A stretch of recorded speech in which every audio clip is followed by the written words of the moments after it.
Vous avez compris que le premier moyen que nous avons soulevé, ces premiers moyens portaient sur l'interdiction des poursuites contre un candidat. Parce que la loi électorale, en vertu de laquelle le scrutin du 31 mai est en train d'être organisé, a institué une protection en faveur des candidats. Laquelle protection consiste en l'interdiction de toute poursuite pendant la période comprise entre l'acquisition de la qualité des candidats jusqu'à la proclamation des résultats. C'est ces moyens que nous avons soulevés parce que le législateur, en prévoyant une telle protection en faveur des candidats, a entendu éviter que l'on se serve des poursuites judiciaires pour nuire à un candidat, pour rompre l'égalité des chances qui devrait régir toutes les candidatures. Nous avons soulevé ces moyens. On nous a opposé l'article 2, une immunité. Or, l'interdiction des poursuites d'un candidat et l'immunité juridictionnelle prévue à l'article 2 de l'ordonnance portant amendement et celle portant création de la CRIEF n'obéissent pas au même régime juridique. Nous en avons fait la démonstration. Mais très malheureusement, nous n'avons pas été suivis sur ces premiers moyens parce que la Cour est venue, elle l'a rejeté et sans pour autant nous donner les motifs. À travers ces motifs, nous serons tous à même d'apprécier le bien ou le mal fondé de cette décision préliminaire.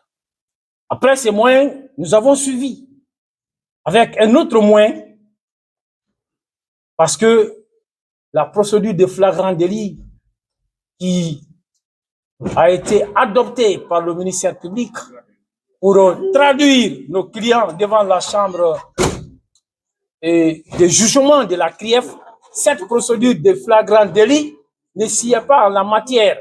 Il s'agit d'une procédure économique et financière dont la complexité du moins exige qu'un cabinet d'instruction soit saisi et que des enquêtes soient approfondies. Vous avez d'ailleurs au dossier de la procédure le rapport de l'ORDEF qui a eu à mener les enquêtes et qui recommande, en raison de la même complexité, que les enquêtes soient approfondies et qui propose même la désignation d'un auditeur. Alors, et comme vous avez compris, la Cour aussi a eu à mener ces investigations préliminaires à travers des questions qui ont été posées à notre client, et vous avez vous-même compris à travers ces questions que ces dossiers ne riment absolument à rien.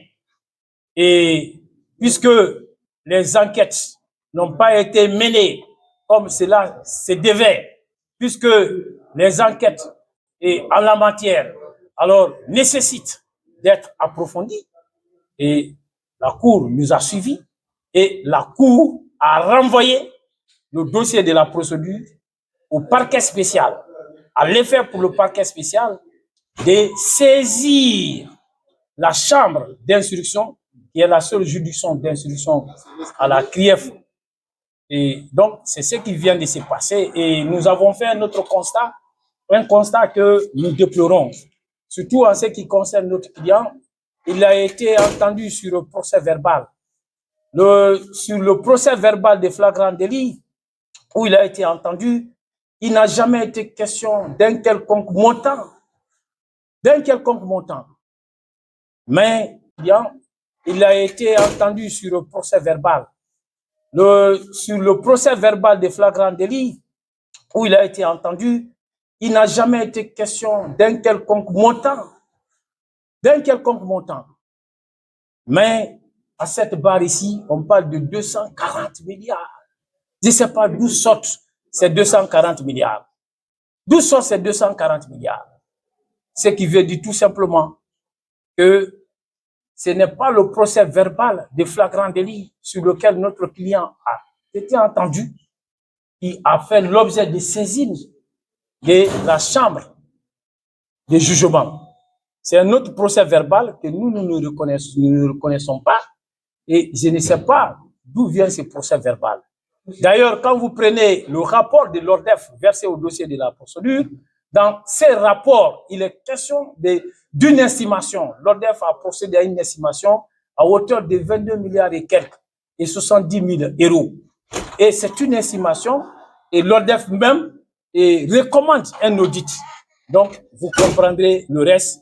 Nous allons nous conduire maintenant au parquet spécial qui a l'obligation à l'instant, parce que si le parquet spécial ne saisit pas la chambre d'instruction aujourd'hui, l'obligation s'impose à lui de libérer tous les prévenus. Donc, le parquet spécial a l'obligation dès aujourd'hui et dès maintenant de saisir la chambre d'instruction à l'effet d'ouvrir une information judiciaire.